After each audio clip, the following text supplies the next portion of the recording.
economia na real e ponto. Os fatos que precificaram o mercado financeiro brasileiro e global numa semana marcada pela perda de credibilidade do Brasil e consequente perda de governabilidade. Uma sensação de que o governo não está conseguindo fazer as entregas tão importantes que ele se comprometeu. Dentre elas, a principal, a estabilidade das contas públicas. Tivemos uma semana marcada por índices de inflação no Brasil e nos Estados Unidos. Por aqui, a inflação acelerou 0,46% contra 0,38% em abril e está acumulada em 12 meses em 3,93%.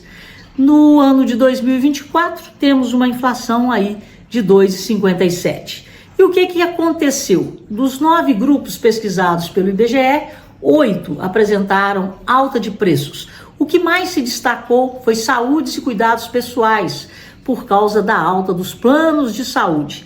Ele foi o que mais subiu percentualmente, mas os grupos que mais acrescentaram pontos nessa inflação de 0,46%, para variar, alimentos e bebidas, e tivemos também transporte e habitação. Alimentos e bebidas e transporte geralmente pegam mais, porque a participação relativa desses itens na renda do trabalhador, ela é maior. Então, gente, tendo que gastar mais para encher o tanque, pagar mais no leite longa-vida, na batata, pagar mais no café moído, no lanche fora de casa e por aí vai, e temos ainda que pagar mais por planos de saúde, estamos entrando no modo sobrevivência, né? E é assim que o Brasil funciona. O único grupo que apresentou o recuo dos preços foi artigos para residência. Claro, não sobra dinheiro para a gente comprar lembrancinha, o negócio é pagar conta, pagar gasolina, etanol, diesel, plano de saúde e comida. Enfim, esse é o resumo da inflação. Tivemos o CPI nos Estados Unidos na quarta-feira e ele veio melhor do que se esperava. A inflação americana anualizada ficou em 3,3%. E na quinta saiu o PPI, que é o índice de preço ao produtor. Esse veio melhor ainda. O CPI, a expectativa, o consumidor, o índice que chega no bolso do consumidor, é que ele ficasse em 3,4%, ele ficou em 3,3%. E o PPI, a expectativa é que ele pulasse para 2,5% e ele está bem comportado em 2,2%. Resumo da ópera: os números da economia americana apontam que a política restritiva de juros altos começa a surtir efeito. E foi por isso que na quarta-feira, na decisão do Copom de lá, que é o FONC, as taxas de juros foram mantidas como era esperado. E nós tivemos a divulgação, a última vez que esse gráfico foi divulgado foi em março, do gráfico de pontos. O que é o gráfico de pontos? Os 19 membros que compõem o Comitê de Política Monetária do Banco Central Americano, eles fazem as suas indicações de projeção em relação ao futuro dos juros. Desses 19 membros, 15 apontaram queda nos juros ainda esse ano. Dos 15, 8 de 0,5%, e 7 de 0,25%. Resumo da ópera: a maioria dos membros do Federal Reserve está vendo a possibilidade de corte de juros de no mínimo 0,25 ponto percentual esse ano, e esse que virou o consenso. Apenas 4, 15 apontaram queda e 4 apontaram a manutenção dos juros. Depois da divulgação do gráfico de pontos, da entrevista do Jerome Powell, que confirmou essa projeção majoritária de possibilidade de corte de juros, as bolsas americanas tornaram a bater recordes históricos de valorização, principalmente o índice, o S&P 500 e o Nasdaq. O Dow Jones ficou mais comportado. Mas os dois índices que têm na sua composição empresas de tecnologia, as empresas de inteligência artificial estão fazendo a farra nos Estados Unidos. Então tivemos novos recordes históricos de valorização das bolsas americanas, com os quais eu não concordo, porque eu acho que vai ter uma correção. Não dá para a gente ter a taxa de juros mais alta do século com as bolsas em níveis recordes de valorização. Outra coisa que chama atenção, vamos falar um pouquinho aqui do exterior, vamos falar da França. A direita ganhou na França e o Macron convocou novas eleições. Existe um temor de que haja aí uma resistência se houver essa escalada de vitórias de partidos de direita na Europa, a gente pode ter um enfraquecimento do euro. Então a Bolsa de Paris sofreu mais essa semana, a França, né, tá todo mundo aí de olho o que vai acontecer, e eu acho que o Macron fez a coisa certa, né? Perdeu, convocou novas eleições. É assim que a vida toca, o parlamentarismo. Deveria ser assim também aqui no Brasil. E a outra nota digna, né, eu acho que da nossa admiração, é o trabalho que o Milei vem fazendo na Argentina. Ele conseguiu um empréstimo de 800 milhões de dólares, a inflação na Argentina despencou e ele está sendo reconhecido. E o reconhecimento vem das vitórias que ele está tendo no Congresso para implantar a política econômica do governo Milei, uma política liberal com o Estado muito mais enxuto. Então, os argentinos têm o que comemorar, a França está em observação e a gente tem visto essa escalada, né, de vitórias de partidos de direita na Europa. Bom, o que mais que nós temos? Agora vamos para o nosso rame-rame. Aqui no Brasil, infelizmente, eu chamaria essa semana da revelação. Por que a semana da revelação? Passaram um ano inteiro, passaram o ano de 2023 votando duas peças importantíssimas. O arcabouço fiscal, para dar um pouco mais de agilidade nos gastos do governo, mas um arcabouço que tinha uma trava, um freio, uma meta. Só que desde o início da discussão do arcabouço, tanto o presidente Lula, eu me lembro disso, quanto a presidente do PT, Gleisi Hoffmann, eles se negavam, né, a sucumbir às regras do arcabouço. Então eles sempre desprezaram as metas fiscais do arcabouço. Tanto desprezaram que mudaram as metas. O governo não se ateve ao cumprimento das metas. E a previsão era de entrega das contas estabilizadas nesse ano de 2024, um superávit de 0,5% no ano que vem e um superávit de 1% do PIB em 2026. A partir do momento, em abril, que o governo... Porque o governo já vinha desde o início do arcabouço. Eu sempre falei, eu não acredito. É o calabouço fiscal, não é um arcabouço. Então, desde o início do arcabouço, o governo já vinha mostrando que ele não estava nem aí, que aquilo ali era para inglês ver. E aí, veio o ano de 2024, começaram a mudar a meta em abril. A partir daí, a credibilidade do governo começou a ser corroída. E quanto mais o governo mexe para tentar arrumar receita para não passar vergonha, pior fica. E o pior fica inclui aquilo que os empresários apontaram no Fórum da Esfera, uma confusão entre os poderes. Por quê? O Legislativo vota uma coisa que já estava pacificada, que era a desoneração da folha de 17 setores dos municípios. Então o Congresso aprovou. Então o governo tem que economizar e não recorrer ao STF, que manda com que o governo apresente um plano B para que tenha a recomposição dessas receitas. Aí o plano B, o governo faz da cabeça dele, sem ouvir os empresários, e cria uma PEC, que a gente está chamando da PEC do fim do mundo, onde as empresas que têm crédito com o governo são obrigadas a renunciar aos créditos e a pagar aquele que as deve, né? Quer dizer, o governo dá um crédito, além de não impedi-las de compensar o crédito, você vai ter que pagar para aquele que tá te devendo. Então isso é um absurdo. E isso ia causar, como as contas já foram feitas, impactos horrorosos em cadeias essenciais, em cadeias ligadas à alimentação, ao agronegócio, a medicamentos, às exportadoras, aí nós estamos falando de mineração, de petróleo, e trariam consequências nos preços internas, com inflação, e externas, com perda de competitividade dos produtos brasileiros no exterior. E aí isso chega na mão do Rodrigo Pacheco no Senado e ele fala, opa, isso aqui está cheirando a inconstitucionalidade, principalmente no tocante às exportadoras, porque elas não pagam PIS e COFINS e elas têm um crédito junto à União. Então, gente, coisa de amador. O Rodrigo Pacheco devolve, o Lula fala que está recebendo sob aplausos. Como que ele recebe sob aplausos algo que foi brecado? Ele tinha que estar com vergonha, porque foi ele que assinou. E aí enfraquecem o Haddad.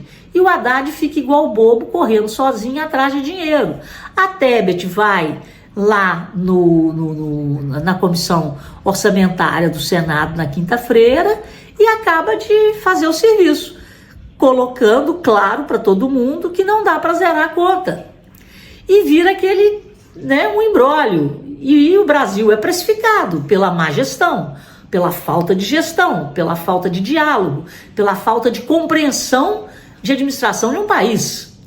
E aí a bolsa despenca, o dólar dispara, os juros sobem e o Brasil é desagiado, O Brasil sofre um deságio pela falta de gestão. Aí o presidente lá de longe, ele está viajando, fala, não, o Haddad é o melhor ministro do mundo. Haddad, convoca os banqueiros, chama a Febraban. O que adianta chamar a Febraban? Que ignorância, gente. Banco comercial compra e vende dinheiro. O Banco Central do Brasil é independente e quem põe preço no juro é o Banco Central. Semana que vem tem a reunião do Banco Central. O presidente acha que se o Haddad conversar com a Febraban, o juro vai cair, o dólar vai cair, a bolsa vai subir? Claro que não. O mercado é muito maior do que o umbigo do Brasil. Quem compra e vende Brasil são investidores através de fundos, de assets do mundo inteiro. Quem compra e vende real, não só aqui, nós não estamos falando de B3, nós estamos falando de Bolsa de Chicago, nós estamos falando do mundo. O mundo está desagiando o Brasil, não é o brasileiro, não. É a falta de credibilidade de um governo que passou o primeiro ano do mandato votando 2 peças e quando ele tinha que fazer a entrega dessas peças essenciais para o equilíbrio das contas públicas, arcabouço fiscal e reforma tributária, ele não entregou nenhuma. Ele rasgou o arcabouço e a reforma tributária está dentro da gaveta esperando leis complementares. E aí vem um leilão do arroz para mostrar a incompetência e o modus operandi. O modus operandi que já foi denunciado e já foi, inclusive, punido, corrupção. Então você tem uma fábrica de sorvete, uma locadora de carros, uma distribuidora de queijo comprando arroz, um arroz que existe no Rio Grande do Sul, e como disse o Antônio da Luz dê luz para a cabeça dos nossos ministros, do nosso presidente. Eles conseguiram fazer uma bagunça no mercado de arroz. Ao falar que iam comprar arroz e vender para o povo a R$4, todo mundo saiu para o supermercado comprando arroz.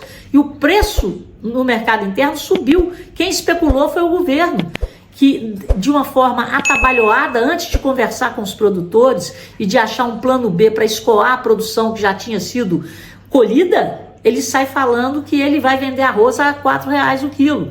E pagou 5, então nós já estamos subsidiando 20% do arroz. E o problema fiscal dessa PEC do fim do mundo, do crédito tributário, é um problema de 26 bi, que o governo esperava arrecadar 29 com a PEC, e o arroz, nós vamos gastar 7 bilhões. 7 bilhões para comprar um arroz que já existe, e um arroz que pode prejudicar o equilíbrio do mercado, prejudicando o produtor gaúcho, com o governo vendendo arroz abaixo do preço, em ano eleitoral, com logomarca do governo no saco de arroz. Ainda bem que cancelaram, tomara que não exista outro leilão, porque não precisa de leilão. Então é o governo querendo interferir naquilo que não é papel do governo. Então, assim, o papel do governo é ajudar as famílias lá com segurança, com saúde, educação. Era nisso que ele tinha que estar focado. E não comprar arroz do Vietnã, comprar arroz da Tailândia ou do Mercosul. Ele falou que ia comprar do Mercosul, o preço disparou. Falou que ia comprar da Tailândia, zerou a tarifa de importação, disparou o preço do arroz do mundo, porque o Brasil ia entrar comprando. É isso, gente. É despreparo, São atitudes populistas, impensadas, atabalhoadas, que interferem na credibilidade e estão interferindo agora na governabilidade do governo Lula nesse terceiro mandato. Para terminar, nós tivemos o anúncio agora na sexta-feira da nova diretoria da Petrobras. São diretores, parece, com currículo técnico, né, de carreira. Vamos ver no que dá, mas o mercado não gostou, as ações da Petrobras caíram depois do anúncio da nova diretoria. E a Bolsa, o dólar e os juros, na conversa do Haddad com a Febraban, tentaram reagir. Mas, eu repito, não adianta conversar com a Febraban.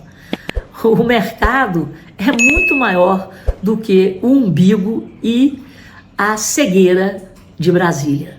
Não se governa um Brasil dessa forma. Nós temos que ter responsabilidade fiscal, porque senão seremos penalizados e precificados de acordo com a nossa mediocridade e de acordo com a percepção do investidor global, do investidor brasileiro, de que há ou de que não há governo funcionando em favor da sociedade e da iniciativa privada no Brasil. Não é papel do governo ser protagonista do desenvolvimento socioeconômico. É papel do governo dar condições e fiscalizar para que não seja um crescimento, e sim um desenvolvimento socioeconômico, com respeito ao social, com respeito ao ambiental, mas com respeito a quem produz, a quem trabalha. E não achando que quem produz e quem trabalha tem que trabalhar e produzir para repassar o sangue e a alma para o país. Resumo da ópera. Vivemos no melhor país do mundo. O Brasil hoje, na minha opinião, é o melhor lugar para se estar no planeta. Temos segurança alimentar, temos segurança energética e a Amazônia legal é nossa, a maior parte. Então nós temos segurança climática, segurança alimentar, segurança energética. Temos o potencial estrondoso de recursos capazes de serem transformados em prosperidade, em desenvolvimento socioeconômico. Sabemos sim produzir com respeito ao meio ambiente e com respeito ao social. O que nós não estamos enxergando e o que a gente não consegue entender é essa fome política de crescer para cima da sociedade, das famílias e das empresas, com um Estado ineficiente, corrupto, querendo intervir cada vez mais na economia. O papel do protagonismo do desenvolvimento socioeconômico é da iniciativa privada. Cabe ao Estado nos dar justiça social através de educação, saúde e segurança de qualidade para todos os brasileiros. Investir em infraestrutura e zelar para que as atividades produtivas desenvolvidas no país sejam dentro de um ambiente com segurança jurídica, para que as pessoas possam ter tranquilidade e acreditar e planejar um futuro no Brasil. Não dá mais para que a gente seja refém de políticos e de partidos que só querem tirar de qualquer custo, de qualquer jeito, de forma atabalhoada, sem nenhum tipo de planejamento de nada. Eles querem tirar da gente aquilo que a gente passa o dia inteiro fazendo, trabalhando e produzindo para ter uma vida melhor em um país melhor. Não podemos ter retrocesso e não podemos vender o nosso sangue e a nossa alma para partidos políticos. Estamos aqui pelo Brasil e não pelos políticos, e eles têm que entender isso. E viva a nossa jovem democracia!